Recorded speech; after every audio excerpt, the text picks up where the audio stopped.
Hey everybody, we have a great interview for you today. I am joined now by Sahil Habibi, better known as Progressive Voice. Sahil, how's it going? I'm doing well, man. It's a nice day outside. How about yourself?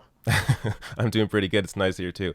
So, I wanted to bring you on because you're a victim of YouTube's total incompetence. So, before we get into it, the whole Carlos Maza and Steven Crowder controversy or debacle led to essentially YouTube deplatforming a ton of different channels that have nothing to do with actual hateful content, but may cover hateful content to debunk it. And that's what happened in your case. So, talk about the video that you had up that YouTube essentially removed from the site. So I wouldn't call myself a victim because this is a very minor thing, and we'll probably get into this later. But so basically, I wake up and I look at my email and I see an email that says that one of my videos was taken down. It was this video that I had done about Steven Crowder because he has this article on his website, which I tried looking for. I'm curious if he took it down, but he also has a video up where he talks about that. And in the article, you know how like when they do, quotes for famous people, they have a picture of said person and then they have the quote. And so it's Yeah. like a picture of Hitler and then it has a fake quote in there that's not actually his. And so Snopes had debunked this. And it was a quote that was actually from Gregor Strasser, who was like the left wing dude from the Nazi. He was like the left wing leader from the Nazi Party, and he was actually killed on a night of long knives because obviously Hitler did not like lefties. And so I had done a video on that, and I look and the video is taken down. It says that it was flagged and taken down upon review. I kind of knew this was a mistake because it didn't make any sense. But I certainly wouldn't call myself a victim because they Yeah. just took the video down. There was no, if there was a strike given of some sort, or there's community guidelines or something like that, then I would have been like, oh, okay, this is actually kind of bad. But, it wasn't too big of a deal, but it has now been reinstated, luckily. Yeah. So I called you called you a victim more as a joke, but you are a victim of YouTube's incompetence because this is something that they are it's so to me this is an issue that would be easily could be easily addressed if they hired more people and qualified people that could simply tell the difference between a video that is hateful content or bigoted content and a video that is debunking hatred. So, uh, as you said, your video was reinstated after about a day. Like everybody was retweeting this, so I retweeted it out. But then it was retweeted by H Bomber Guy, ContraPoints. I think some other people retweeted it out. So it's almost like it requires thousands of retweets and all these eyeballs for YouTube to actually act and reinstate and acknowledge that they made a mistake here. So, what are your thoughts overall? Just, I mean, I know it's been a week since this Crowder Mazza thing blew up, but what are your thoughts so far on how YouTube has dealt with this entire situation and how they could maybe better address it? So yeah, so you're right that it only got reinstated after I believe ContraPoints had retweeted it, which got like 9,000 favorites and it's probably still Yeah. growing right now, and that's when it got reinstated. But my thoughts on the situation overall, what are the things that YouTube could do to prevent these kinds of things? I mean, they just have to, I guess, like you said, hire more people and just have a better process than what they're doing right now. But so far, for I haven't seen too many people be really adversely affected by this. So I'm not sure what your experience is with this, but I feel like maybe a couple more videos are getting demonetized now than they were before. But I don't really see too much from this. Hmm. I know that there were a couple of channels that were unjustly, some were taken down, but I think they're reinstated. So there's certainly some mistakes made. But the way that they could do this is honestly, I'm not even sure if they really needed a new policy in the first place because, Yeah. I mean, what Steven Crowder was doing was already in violation of the terms of service, right? Hmm. Exactly. Yes, I'm not even sure why they really needed to go that whole long mile, especially when they didn't do anything. Well, so did they demonetize him or was that just the shirt link? So it sounds like what they did is they demonetized his channel, but he's demonetized until he addresses the issues with his channel. Now, what those issues are, I don't know. So I know one of the tweets that they put out there was saying any of his videos that have that shirt link on there, that video will be demonetized. But they don't seem to have a really a clear idea on how they're doing this, even though it's in their terms of service, as you say. So I broke this down in a previous video. It's right there in their terms of service that, what Crowder did in his video, essentially gay bashing Carlos Maza, that is a good enough reason to take a video down. So and as you were saying, so other channels were also deplatformed or videos taken down. So Vic Berger has a video going after Mike Cernovich that I saw him tweet out about, I think today or yesterday, saying that video was removed. I mean, and Vic Berger, if you know his content, he just makes like funny joke videos. Another guy, Ford Fisher, a documentarian, he basically shoots video of protests and protests that might be pro-Trump protests or Nazis protesting, and his content was taken down. And actually, no, I think his entire channel was demonetized, and YouTube has still yet to respond to him. So I just don't.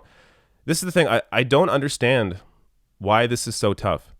And like, so what are your thoughts on the other side of that, where there are people saying, well, you can't demonetize anybody, you can't deplatform anybody because that's just censorship.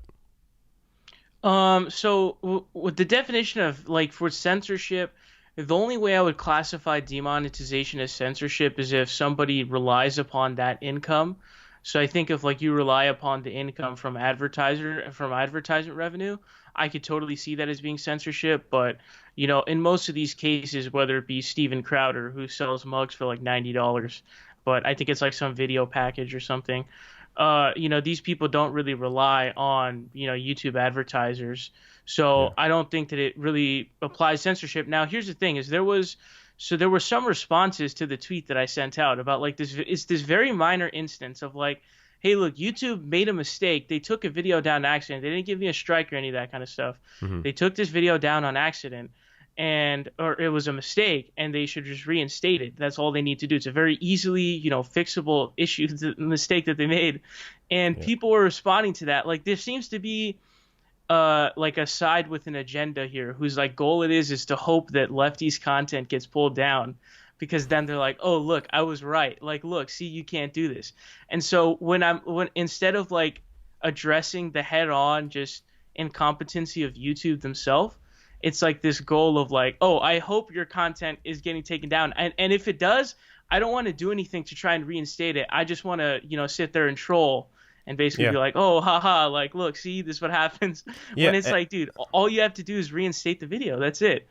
Yeah, and what those people don't understand is, so if YouTube did what they wanted YouTube to do, and that was just platform everybody, monetize everybody, YouTube would have no advertisers left. I mean, the whole reason for Adpocalypse was because YouTube advertisers that were on YouTube did not want their content on, say, pro-Nazi content. So advertisers started to pull out because YouTube wasn't handling it properly, because they saw one video with like a guy that has like 10 subscribers but put out some pro-Nazi content, had like an ad on it. It was like it became a huge deal. So advertisers were worried that their content would be on hateful, bigoted content. So this idea that if you just monetize everybody, you just platform everybody, oh, then it's going to solve the problem. No, advertisers will just completely be removed from YouTube. Now, if you think that's a direction to go, then I mean, some people may feel that way, and that's fine. But understand that's what would happen if YouTube were to go in that direction. So I'm actually curious: is your video being monetized now, or is it still, or is it demonetized? No, that video is demonetized since its inception. It's an old video from like 2-3 years ago, and it's about Hitler. That's immediately getting demonetized. There's no way. Yeah, but still, it's still weird to me, because all these websites, they have ads that on articles that talk about shootings or Nazis, and it's not a problem. But when it comes to YouTube, it's almost like there's a weird. It's almost because people or advertisers feel that because it almost mirrors television in a way, that our ads can't be on there, even though, again, if you go watch CNN, they'll cover a shooting and then cut to commercial break. Like it's weird to me that there's this sort of this double-edged sword, or these rules where they don't really apply to television or other websites, but they apply to just YouTube. And for people that rely on YouTube advertising, I think it's a huge deal for them. But Yes. Do you have anything to say? Yeah, I was gonna say the failure of YouTube to understand the difference between this is pro-Nazi content and this is anti-Nazi content, I think is just really a massive failure on their part. Yeah. Incredible failure. Yeah. It just seems to me. It seems obvious. I mean, if they have actual manual reviewers, I don't know if they do. So for people watching, if you don't know, when your video is demonetized, you can appeal for it to be reviewed. And if they appeal it and it's still demonetized, it'll say confirmed by manual review, meaning I think that somebody watched the video to ensure that it was actually a video that should be demonetized. So if that person is watching the video but they think it should be demonetized simply because of the subject matter and not necessarily because of what you're actually discussing in the video, I think that's an issue. I mean, if there are people watching the video and reviewing them anyways, they might as well just review them based on a standard that actually I think makes sense, which is demonetizing videos that are promoting bigotry or hatred, and monetizing videos that are debunking hatred or bigotry. But I want to talk a little bit about Twitch now. So you started a Twitch channel. I joined you or joined one of your streams to kind of figure out what Twitch is all about. So discuss Twitch and why you decided to start a channel there. Yeah, Twitch is it's been a platform around for a long time. It's a live streaming platform. And it's just a fun platform to be on. You know, you can stream on YouTube, but it's not the same as being on Twitch. Twitch does definitely seem to be a superior platform for streaming. Obviously, it's a streaming only website, so it's probably going to be better. But it's just a cool platform to be on. You know, you have like a sort of separate entity that's not YouTube, although Twitch is owned by Amazon, funny enough. But Yeah. it's just a cool platform to be on. It's fun to live stream, and you kind of get to build your own following there. And I know that people like David Pakman was considering going on Twitch, and so there might even be some more lefties going on Twitch in the future. I'm not sure. Yeah. So who's on there right now that talks politics? Right now, people who talk politics, I know there's Hassan Piker's on there, but I know that a guy named Actual Jake is on there, and then Destiny also talks politics sometimes, like a good amount. And then there are other people who are part of BreadTube who also are on there, but it seems like their streams are more geared towards like playing games and just kind of shooting the shit rather than like strictly talking politics. But there aren't too many on there right now. Yeah, so there's definitely, I think, potential for more political channels to grow in there, and especially, left-leaning political channels. So I will say as well, I have a Twitch TV account, or Twitch.tv account. I haven't done any streaming yet, but sometime this week maybe I'll stream something. So if you're on Twitch, just look up The Rational National. I assume it's at twitch.tv/The Rational National. How do people find you on Twitch? Twitch.tv/The Progressive Voice. All right, so make sure you follow both of our pages, and you'll be notified whenever we go live. So, I think that's all I want to talk about. So, yeah, your video was taken down. It was eventually put back up. I hope that's going to be the case for a lot more of these channels that have videos that are removed without any real reason. But we're going to have to wait and see how this all plays out. But Sahil, thanks for joining me. No problem, man. Thanks so much for having me on. And one more time. Before we leave, where can people find you on Twitter and on YouTube? So on Twitter, my handle is @ProgressVoice, and on YouTube, you can just go to youtube.com/TheProgressiveVoice, and you can find me over there. All right. Thanks again. Thanks so much, man.